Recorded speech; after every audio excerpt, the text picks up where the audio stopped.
اور سید طارق بھائی نے جو سوال ریز کیا تھا، پہلی بات دیکھیں، اس بات کو ذہن میں بٹھا لیجئے کہ اس سوال کا جواب لینا بڑا ضروری ہے اپنے آپ سے بھی اور ان لوگوں سے بھی جو ویسا سوال اٹھاتے ہیں جو آپ نے جس کا تذکرہ کیا کہ یار کیا کریں، حالات کی مجبوری ہے، دنیا ایسی ہے، بغیر قرضہ لیے تو چلتی نہیں ہے دنیا، اور جب ہم قرضہ لیں گے تو پھر اس کی بات بھی ماننی پڑے گی. یہ ایک بظاہر آپ کو لگتا ہے کہ بڑی لاجیکل سی بات ہے، یار ہمارے حالات بڑے خراب ہیں اور ہم قرضے کے بغیر چل نہیں سکتے، اور جب قرضہ لیں گے تو جس سے قرضہ لیں گے اس کی بات ماننی پڑے گی. بڑی لاجیکل سی بات ہے نا دنیا کے لحاظ سے اگر آپ دیکھیں. لیکن پہلا سوال اگین وہی ہے جو جس پر ہم ڈسکشن کرتے آ رہے ہیں کہ میں کون ہوں، آپ کون ہیں. اس سوال کا جواب پہلا ہے، آپ مسلمان ہیں یا نہیں ہیں، اس کو پہلے طے کر لیجئے. اگر آپ مسلمان ہیں تو پھر آپ یہ دیکھ لیجئے کہ مسلمان ہوتا کون ہے اور مسلمان کے لیے جو ہے وہ احکامات کیا ہیں. مسلمان وہ شخص کیسے ہو سکتا ہے، ابھی ہم نے کافروں کی بھی جو اقسام تھی اس کے اوپر تفصیل سے ڈسکشن کر لیا کہ جو اللہ اور اللہ کے نبی صلی اللہ علیہ وسلم کے جو احکامات ہیں اس کو عملاً ماننے سے انکار کر دے یا زبان سے ماننے سے انکار کر دے، وہ تو کفر کی طرف چلا گیا نا. وہ تو اگر مسلمان رہنے کے لیے ضروری ہے کہ آپ فکری طور پہ بھی اور عملی طور پہ بھی اللہ اور اللہ کے نبی صلی اللہ علیہ وسلم کے مکمل فرما بردار ہوں. جب آپ مکمل فرما بردار ہوں گے اللہ اور اللہ کے نبی صلی اللہ علیہ وسلم کے، تو آپ کیسے یہ مان سکتے ہیں کہ دنیا میں اللہ سے ہٹ کر اور اللہ کے جو پیروکار ہیں ان سے ہٹ کر کوئی شخص آپ کا جو ہے نا وہ مقتدر ہو، کوئی گروہ جو ہے وہ آپ کا مقتدر ہو، کوئی آپ کا حاکم ہو اس کے علاوہ، اور آپ اس کی بات کو مانیں، اس کی بات کو تسلیم کریں چاہے حالات کچھ بھی ہو جائیں آپ کے. تو اس لیے جب ہم اپنے دین کو، اپنی حیثیت کو بھول جاتے ہیں، اپنے دین کو چھوڑ دیتے ہیں، دین کا تصور کمزور ہے نا، اسی لیے آج ہم نے جو دین کے تصور پہ بات کی ہے، آج ہمارا کافی وقت میں نے اسی لیے آج کا دن پورا اسی پہ رکھا تھا کہ تاکہ جو دین کا پورا تصور ہے یہ کلیئر ہو جائے کہ جب ہم یہ کہہ رہے ہیں کہ قرآن ہمیں یہ بتا رہا ہے کہ حاکمیت اعلیٰ اللہ کی ہے، اور یہ حاکمیت اعلیٰ اللہ کی کائنات میں بھی ہے اور زمین کے اوپر بھی ہے، اور انسانوں کا جہاں پر بھی اجتماعی نظام بنے گا، چاہے وہ گھر ہو، خاندان ہو، وہ برادری ہو، سوسائٹی ہو، یا وہ ریاست ہو، مسلمانوں کا جہاں پر بھی اجتماعی نظام بنے گا وہاں پر حاکم اعلیٰ اللہ ہوگا. حاکم اعلیٰ اللہ ہونے کا مطلب یہ ہے کہ اللہ کی کتاب اور اس کے نبی کی سنت، یہ بالا تر قانون ہوں گے. جتنی بھی قانون سازی ہوگی وہ اس کے ماتحت ہوگی. اس قانون کے تحت جتنے بھی ادارے تشکیل پائیں گے، چاہے وہ عدلیہ بنے، چاہے وہ بینک بنے، چاہے وہ پولیس بنے، چاہے وہ فوج بنے، وہ سب کے سب جو ہے ان ہدایات کی روشنی میں کام کریں گے جو قرآن اور حدیث میں دی گئی ہیں. اور کل ہم نے دیکھا تھا کہ جس میں غزوہ بدر کے حوالے سے کہ جو کفار کا لشکر تھا اس کا کنڈکٹ کیا تھا اور جو مسلمانوں کا لشکر تھا اس کا کنڈکٹ کیا تھا. تو یعنی جتنے بھی ادارے بنیں گے وہ اس کے مطابق عمل کریں گے. ٹھیک ہے. اور اس حاکمیت کے سامنے سب کو جو ہے وہ اطاعت کرنی پڑے گی. اور اس اطاعت کے اندر ہم نے صبر کے بارے میں بھی پڑھ لیا کہ اس رستے میں جتنی بھی مشکلات آئیں آپ کے اوپر بھوک آ جائے، آپ کی آمدنیاں کم ہو جائیں، آپ کے ملک کے اندر جو ہے وہ حالات جو ہے وہ ٹینس ہو جائیں معاشی لحاظ سے، جیسا بھی ہو جائے، لیکن آپ کو اپنے دین کے اوپر قائم رہنا ہے. آپ یہ نہیں کہہ سکتے کہ یار چونکہ مطلب ہمیں تو اب عیاشیاں جاری رکھنے کے لیے قرضے لینے ہیں باہر سے، تو اس لیے دین کے اوپر کمپرومائز کر لیتے ہیں. پھر دین پہ کمپرومائز کر لیا تو پھر آپ اسلام سے تو نکل گئے، پھر آپ جو مرضی کرتے پھریں دنیا میں، جس چراگاہ میں جا کے چریں وہاں پر پھر اللہ تعالیٰ کے سامنے جواب دے لیں اپنے جا کے. تو اس لیے یہ بات سمجھانی ایسے لوگوں کو ضروری ہے کہ بھائی اگر مسلمان ہوں تو ڈٹنا پڑے گا، جمنا پڑے گا آپ کو دین کے لیے اور دین کے مطابق زندگی انفرادی اور اجتماعی گزارنے کے لیے. کلیئر ہو گئی بات؟ جی کلیئر ہو گئی. وہی پوائنٹ نمبر 3 جو ہے نا وہ بیسیکلی وہ دوبارہ اس کا جو ہے آنسر بن جاتا ہے، وہ نظام فکر و عمل جو اس حاکمیت کے زیر اثر ہو، یعنی کہ پورا نظام فکر و عمل جو کہ اللہ تعالیٰ کی حاکمیت کے زیر اثر ہو. بالکل اسی کے طریقے سے ہم جو ہے نا وہ اچیو کر سکتے ہیں معاشی نظام. جزاک اللہ خیر. یہ نقطہ ہمارا جو ہے نا اس کو یہاں پر ہم اسٹاپ کریں گے اور اگلے نقطے کی طرف چلیں گے اب جو ہے، اور وہ یہ ہے جو ابھی ہمارے سامنے آ رہا ہے کہ انہیں جب کتاب الہی کی طرف بلایا جاتا ہے تاکہ وہ ان کے درمیان فیصلہ کرے تو ان میں سے ایک فریق اس سے پہلو تہی کرتا ہے اور اس فیصلے کی طرف آنے سے منہ پھیر جاتا ہے. ان کا یہ طرز عمل اس وجہ سے ہے کہ وہ کہتے ہیں کہ آتش دوزخ تو ہمیں مس تک نہ کرے گی، اور اگر دوزخ کی سزا ہم کو ملے گی بھی تو بس چند روز کی. یعنی یہ جو اہل کتاب کا تذکرہ کیا جا رہا ہے کہ ان میں سے وہ اہل کتاب کے جو کتاب کے مطابق اپنا عمل نہیں کرتے، ان کا تصور تھا کیا. اب یہ تصور وہ ہے کہ جس کو ہم نے، آپ کو یاد ہوگا کہ جب ہم ترجمہ قرآن پڑھ رہے تھے تو بار بار جو ہے وہ ایک چیز کا تذکرہ آ رہا تھا اللہ تعالیٰ کے سامنے سفارش کے حوالے سے. تو یہ وہ والا نقطہ ہے. تو اس پر کوئی بھائی بات کریں، اپنی پوری انڈرسٹینڈنگ ذرا بیان کیجیے گا. یعنی یہ وہ والا نقطہ جو آج بھی ہم جو امتی ہیں ہمارے ذہن میں، یعنی وہ بنی اسرائیل والا ہلکا سا سرایت کرتا جا رہا ہے کہ اپنے مقصد کے حساب سے زندگی گزاریں گے. مسلمان ہیں، داڑھی ہے ماشاءاللہ، بہترین، نماز قرآن ٹھیک ہے، لیکن اگر جہاں پہ رشوت دینی ہوگی، کام نکالنا ہوگا، وہاں پہ تھوڑا سا یار اب کیا کریں، تھوڑا سا زمانہ داری بھی تو دیکھی جاتی ہے. اور جہاں پہ جو سسٹم شادی برادی کا یا دوسری چیزیں ہوں گی زمانے کے ساتھ، یار یہ چلنا تو پڑتا ہے نا، آخر کیا کریں، رشتے تو نبھانے ہیں نا. اچھا، یہاں پہ جو پہلو تہی کا مطلب یہ ہے کہ وہ تھوڑا سا پڑا ہوا ہے، قرآن سامنے ہے، پتہ ہے، لیکن تھوڑا سا ہلکا سا ہاتھ اوپر رکھ کے یوں گزر جانا ان چیزوں کو کہ یار کوئی بات نہیں، یار ٹھیک ہے، کلمہ تو ہے نا، امتی تو ہے نا محمد صلی اللہ علیہ وسلم کے، اور چلیں پہلے تو ہم جائیں گے نہیں، اگر گئے بھی تو بس ٹھیک ہے چند روز، یعنی ہماری، یعنی یہ بھی دنیا ہو وہ بھی دنیا ہو. تو یہ تھوڑا سا مجھے لگ رہا ہے، میرا پہلو یہ ہے. جی بالکل ٹھیک بات کی آپ نے. طارق بھائی، آپ کو وہ سینٹنس یاد ہے جو آپ نے دہرایا تھا؟ طارق سعید بھائی، اس کی جب ہم تشریح پڑھ رہے تھے تو آپ نے ایک سینٹنس دہرایا تھا اس وقت، یاد ہے آپ کو؟ نہیں مجھے وہ کیا تھا؟ وہ اڑ کے بیٹھنے والا. ہاں جی یاد آیا؟ بالکل. وہ ذرا بیان کریں.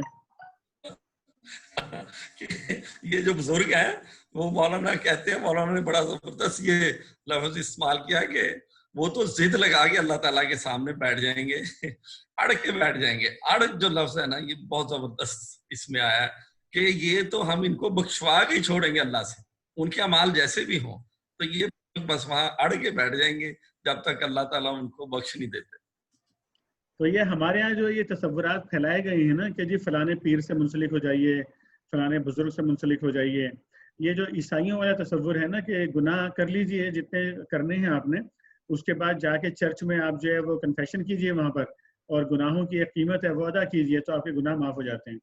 تو وہی تصورات جو ہے مسلمانوں کے اندر پھیلانے کی کوشش کی گئی ہے پیروں کے ذریعے سے، بزرگوں کے ذریعے سے، کہ ٹھیک ہے آپ غلط کام کرتے رہیے جتنے بھی آپ نے کرنے ہیں، سارا سال آپ جو ہے چور بازاری کیجئے، آپ لوگوں کی جیبیں کاٹیے، آپ منافع خوری کیجئے، آپ لوگوں کو جو ہے ملاوٹ والا مال بیچیے، اور رمضان کے اندر آپ آ جائیے حرم کے اندر، پورا مہینہ وہاں پہ گزاریے آپ، اور معافی تلافی کر کے آپ جو ہے چلے جائیے واپس، اور پھر پورا سال وہی کام کیجیے.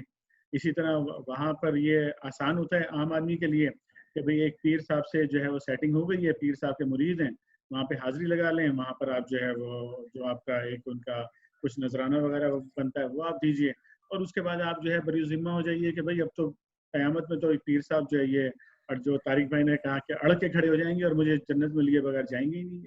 حالانکہ پورا قرآن جو ہم نے پڑھا ہے وہ واضح طور پہ جو ہے بتا رہا ہے کہ آخرت کے اندر جو فیصلہ ہونا ہے وہ عمل کی بنیاد کے اوپر ہوگا.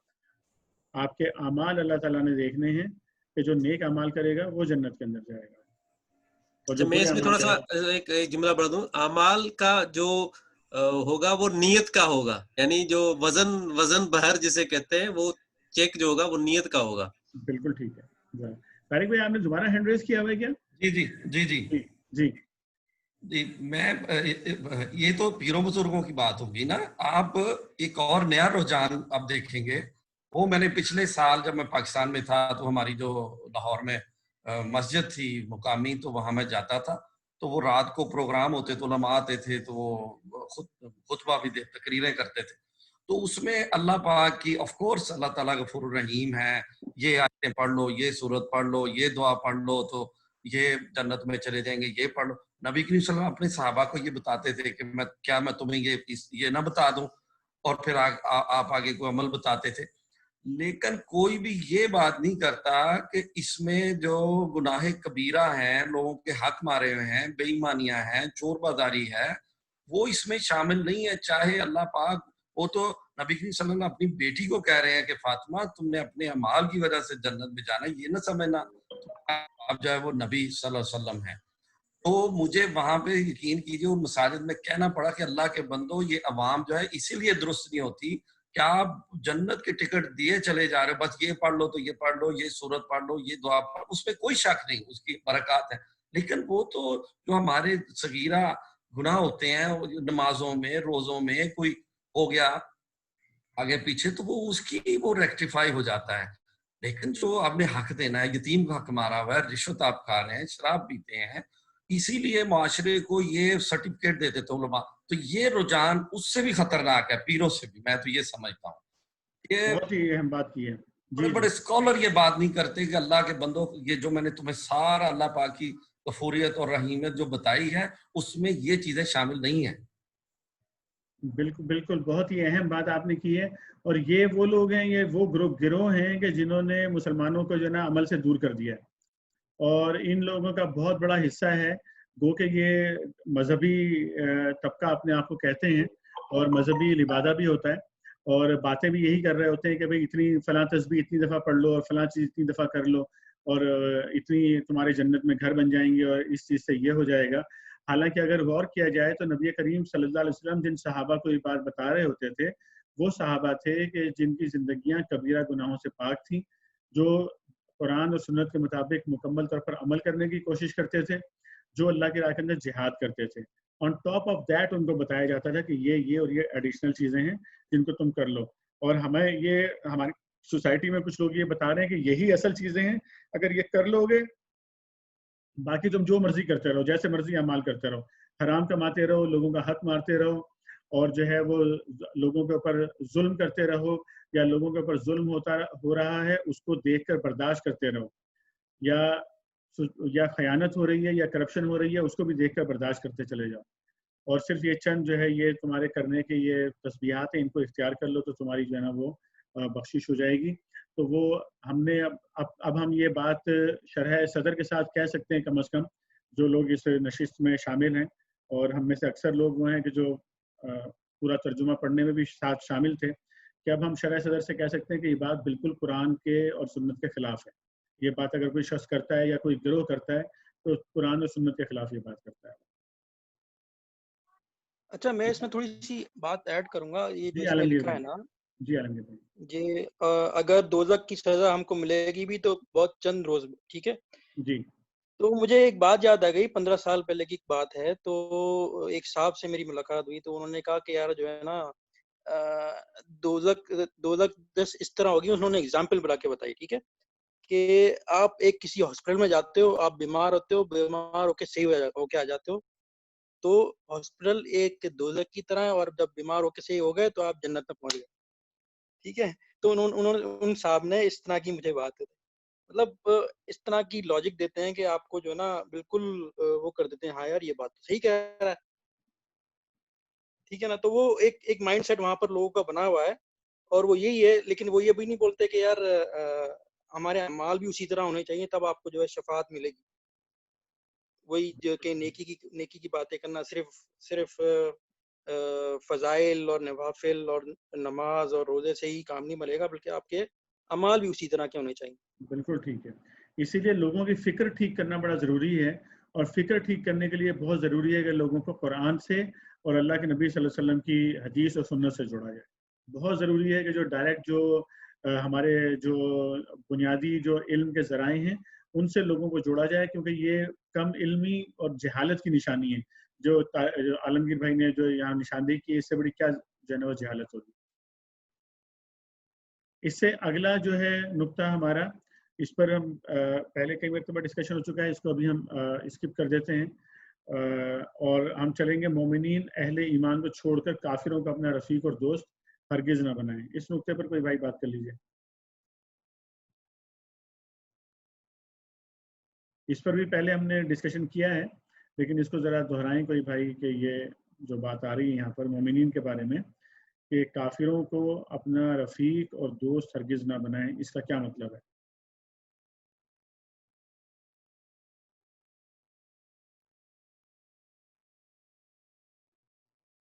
سادی بھائی آپ کچھ نہیں بولے آج؟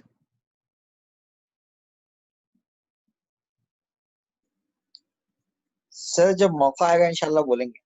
آپ کا موقع آ گیا، بات کریں اب آپ کافروں کو دوست اور رفیق بنانے کے حوالے سے. سر بات بڑی واضح ہے جی میرا خیال ہے. آپ کریں نا، ذرا اپنے الفاظ میں واضح کیجیے اس کو. گفتگو کریں آپ لوگ.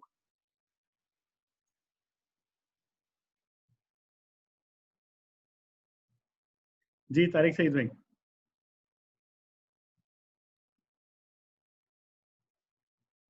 طارق بھائی بات کریں، طارق سعید بھائی.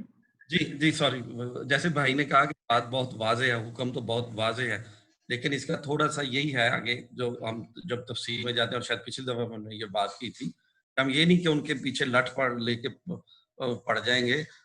بہت سارے مسلمان مغربی ممالک میں بھی رہتے ہیں، وہاں کولیگز بھی ہیں، دفتروں میں کام بھی کرتے ہیں، ہسپتالوں میں، اداروں میں کولیگز ہیں.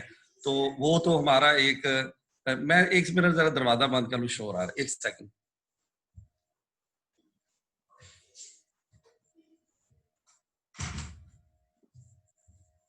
لیکن جہاں تک ہماری قوموں کی جو ان کے اپنے پروگرام ہیں، منصوبے ہیں، ہماری ذاتی چیزیں ہیں، ہمارے سیکرٹس ہیں، ہماری پلاننگ ہے، وہ ہم ان کے ساتھ شیئر نہیں کریں گے.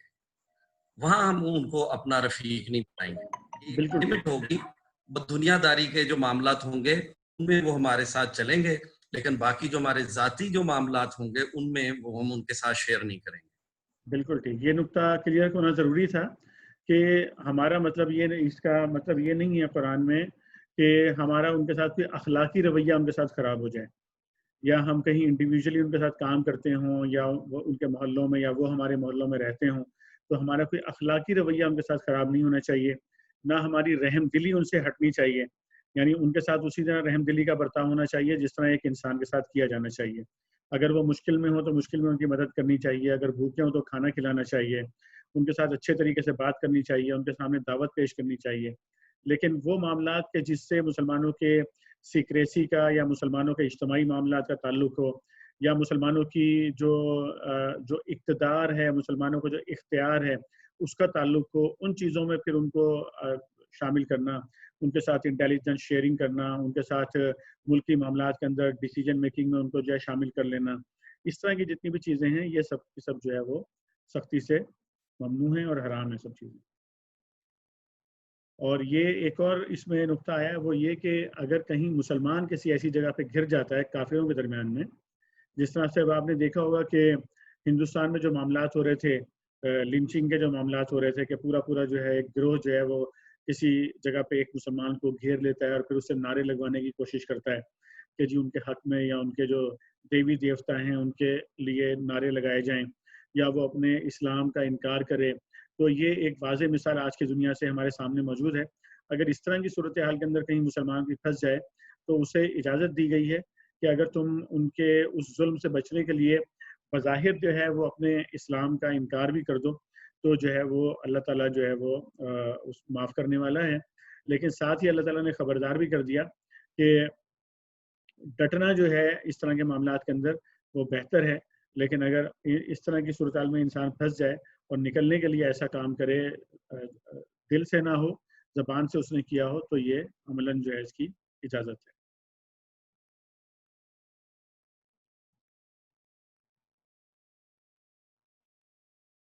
اگلا نقطہ بھی طارق بھائی ذرا آپ پڑھیے گا، یا آپ نے بڑے مزے سے اس دن بیان کیا تھا یہ پرسوں جو ہے نا، یہ والی جو آیت ہے اللہ تمہیں اپنے آپ سے ڈراتا ہے والی. بسم اللہ الرحمن. اللہ تمہیں اپنے آپ سے ڈراتا ہے اور وہ اپنے بندوں کا نہایت خیر خواہ ہے. یہ میں اس دن جب یہ میں نے آیت پڑھی تو مجھے اپنے بڑے یاد آ گئے. میرے بڑے بھائی اس طرح بات کیا کرتے تھے کہ آپ کو ڈراتے بھی ہیں اور آپ کو سمجھاتے ہیں. تو اینڈ پہ جا کے وہ پنجابی میں ایک بڑا خوبصورت وہ فکرہ ہے, پتہ نہیں آپ سمجھیں گے یا نہیں. سمجھنے کی کوشش کریں گے جی. ہاں, وہ چلیا میں تے تیرے فائدے لی سوچنا ہے جی. وہ جھلا کہتے ہیں اس کو. یہ بڑا ہی خوبصورت لفظ ہے پنجابی میں, جھلا کہنا, بھولا بھالا, جس کو راستے کا نہیں پتا, اور وہ انتہائی سنسیئر ہو کے وہ آپ کا خیر ہے جو آپ کو بتا رہا ہے, اس کا اخلاص, اس کی خیر خائی ٹپکتی پڑ رہی ہے. اور وہ جب وہ کہتے ہیں میں تو یار یہ تمہارے ساری وہ تقریر کر کے اونچ نیچ زمانے کے نشیب و افراز سمجھا کے اینڈ پہ وہ جا کہتا ہے, جیسے اللہ تعالیٰ کہتے ہیں, اللہ تعالیٰ کہتے ہیں کہ اللہ تمہیں اپنے آپ سے ڈراتا ہے اور وہ اپنے بندوں کا نہایت خیر خواہ, کہ میں تمہیں کوئی سزا دینے میں مجھے کوئی فائدہ نہیں ہے. ساری دنیا مسلمان ہو جائے مجھے کوئی فائدہ نہیں, ساری دنیا کافر ہو جائے میری شان میں کوئی فرق نہیں پڑتا. یہ تو تمہارا اپنا فائدہ ہے اور میں تمہیں اپنے فائدے کی بات بتا رہا ہوں. تو یہ میں کہتا ہوں کہ یہ وہ بندہ وہ رب ہم بات کر رہا ہے جو ہمارے ساتھ انتہائی مخلص ہے اور انتہائی وہ ہمیں چاہتا ہے کہ یہ میرے بندے جنت میں چلے جائیں, یہ دوزخ میں نہ جائیں, وہ خود چاہتا ہے. تو یہ بڑے یاد آ رہے تھے اس دن جب یہ ہم آیت پڑھ رہے تھے. جزاک اللہ خیر, جزاک اللہ خیر. اب یہ ہمارا آخری نقطہ ہے اور اس آخری نقطے کی تشریح میں چاہوں گا شاہد محمود بھائی جو ہے نا آپ کریں, ذرا اس کو پڑھ بھی دیجیے اس کو اور جو ہے نا وہ اس کی تشریح بھی کر دیجیے تھوڑی سی. جی, اے نبی لوگوں سے کہہ دو کہ اگر تم حقیقت میں اللہ سے محبت رکھتے ہو تو میری پیروی اختیار کرو, اللہ تم سے محبت کرے گا اور تمہاری خطاؤں سے درگزر فرمائے گا. جی, یہ تو بالکل کلیئر ہے میسج کہ نبی کریم صلی اللہ علیہ وسلم سے, اور ظاہر ہے کہ پھر ان کی پوری امت سے یہ بات جو ہے وہ کہی جا رہی ہے اللہ سبحانہ و تعالیٰ کی طرف سے کہ اگر آپ جو اللہ سے محبت رکھتے ہیں تو پھر یہ ہے کہ وہ اللہ کی پیروی کی جائے, اس کو اختیار کیا جائے, اور پھر اس طرح پھر اللہ اس کے عوض جو ہے وہ اللہ سبحانہ و تعالیٰ جو ہے وہ آپ سے محبت کریں گے اور آپ کی خطاؤں سے درگزر فرمائیں. تو یہ بات جو ہے وہ سامنے جو ہے وہ کلیئر جو ہے وہ سامنے آتی ہے. اور یہی چیز اسی طرح بھی ہے کہ جس طرح کہ اللہ کے نبی کی یہ حدیث بھی ہمارے سامنے آتی ہے کہ اس میں اطاعت جو ہے کہ جس نے اپنے امیر کی اطاعت کی گویا کہ اس نے میری اطاعت کی, اور جس نے میری اطاعت کی گویا کہ اس نے اللہ کی اطاعت کی. جزاک اللہ خیر. اچھا, یہ جو بات آئی ہے نا کہ اگر تم اللہ سے محبت رکھتے ہو, یعنی کہ اللہ کی محبت زبان سے محض شو کرنے والی چیز نہیں ہے, بلکہ انسان زبان سے جتنا مرضی جو ہے وہ بولتا رہے کہ میں اللہ سے محبت کرتا ہوں, اللہ سے محبت کرتا ہوں, اصل میں تو یہ نظر بھی آ جائے گا کہ وہ نبی کی پیروی کتنی کر رہا ہے. جو شخص جتنا زیادہ نبی صلی اللہ علیہ وسلم کی پیروی کر رہا ہے اتنا ہی ہم اسے کہہ سکتے ہیں کہ یہ اللہ تعالیٰ سے محبت کرتا ہے, اللہ کو محبوب رکھتا ہے شخص. تو نبی صلی اللہ علیہ وسلم کی پیروی کرنے کا طریقہ کار کیا ہے, اس کو ذرا جو ہے وہ کوئی بھائی جو ہے ذرا بیان کرتے ہیں یہاں پہ. سجاد بھائی آپ کر دیجیے. جی, اس میں یہ ہے کہ ہم اپنا یہ احتساب کریں کہ میری 24 گھنٹے کی زندگی جو ہے نا اس میں کہاں اپنے نفس کی مانتا ہوں, کہاں میں اپنی برادری کی مانتا ہوں, اور کہاں جو میرے سوشل پریشر ہیں میں ان کی مان کے اللہ کی نافرمانی کرتا ہوں. تو یہ جو چیز ہے نا, یہ جتنی زیادہ انسان یقین کے ساتھ ان چیزوں کے خلاف کھڑا ہوگا اور اللہ سبحانہ تعالیٰ کی وہ جو ہے نا ادخلوا فی السلم کافہ, دین میں پورے کے پورے آؤ. یہ نہیں ہے کہ جہاں میری مرضی ہو میں منچاہی گزار لوں, اور جہاں میری مطلب جسے کہتے ہیں کہ جہاں پہ مجھے کوئی زد یا میری جذبات پہ یا میرے دائیں بائیں جو پریشر گروپس ہیں ان پہ کوئی زیادہ نہیں آتی تو میں اطاعت کر لوں, یا میں صرف اپنے آپ کو سمجھوں کہ جی نماز روزہ حج زکات یہ میں نے کر لیا, یہاں تک تو دین ٹھیک ہے, اس کے بعد باقی کے جو معاملات ہیں نا وہ میں اپنی مرضی سے یا لوگ پریشر گروپس کی مرضی سے کروں گا. تو وہ چیز ہے کہ وہ محبت ہے نا, جب محبت ہوتی ہے تو پھر اس کے لیے کچھ قربانی بھی دینی ہوتی ہے. تو وہ جو قربانی ہے نا کہ آپ سارے پریشر کو ہٹا کے آپ اس کے خلاف کھڑے ہوتے ہیں اور کہتے ہیں نہیں یہ ہوگا جو میرا رب کہتا ہے اور جیسے میرے نبی نے